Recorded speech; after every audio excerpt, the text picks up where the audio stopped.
نجي أنا طبيت الشارع فرع، طبيته بفرع، لقيت الفرع القياس مالته هو هذا، ترى هن كل الفروع تقريبا نفس القياس، يعني انت تشوفين هذا تقولين عبك هذا قصيف هذا عريض، لا هن كلهن اكثريتهن نفس القياس، ما عدا المناطق الكلش داخليه الشعبيه صار شويه اقصف.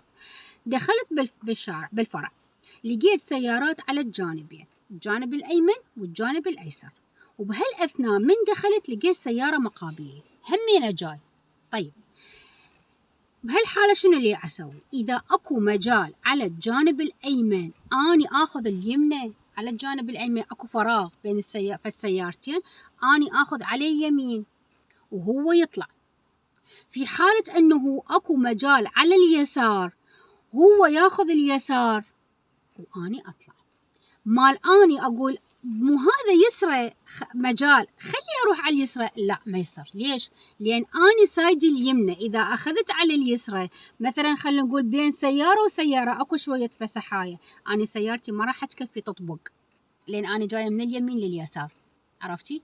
لا راح أخليه هو يفوت ولا أنا خلصت. فأني بالإضافة إلى أنه القانون يقول لك أنت سايدك اليمنى وهو سايده بالنسبة إلي سايده الأيسر، فعنده مجال على اليسرى هو لازم أنتظره يوخر، عندي مجال على اليمنى أنا لازم أوخر. طيب نفرض أنه لا عندش مجال على اليمين ولا عنده مجال على اليسار، هنا ايش راح اسوي؟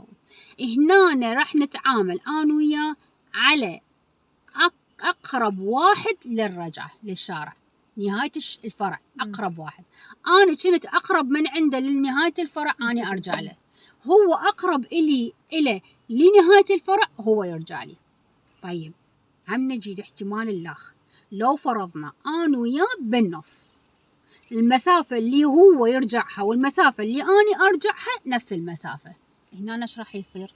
هنا راح نستخدم قانون السياقة فن وذوق وأخلاق والأولوية للنساء، إذن هو يرجع وأني أتقدم، عرفتي؟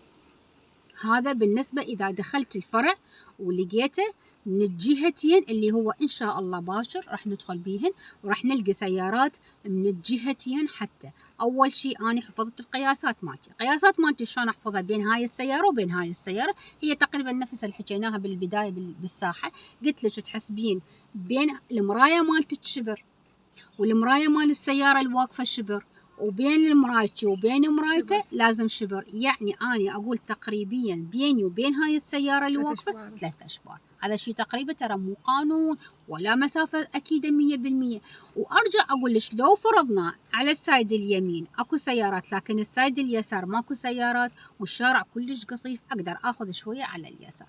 في حالة الجانبين سيارات أنا واخذ الوسط، ما اخذ لا يمنى ولا يسرى.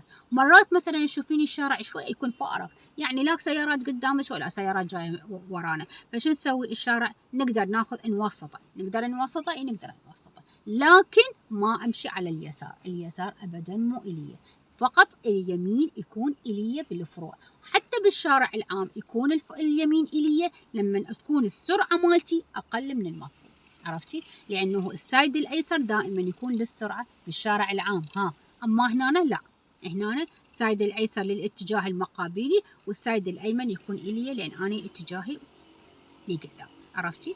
هاي بالنسبة لشنو إذا شلون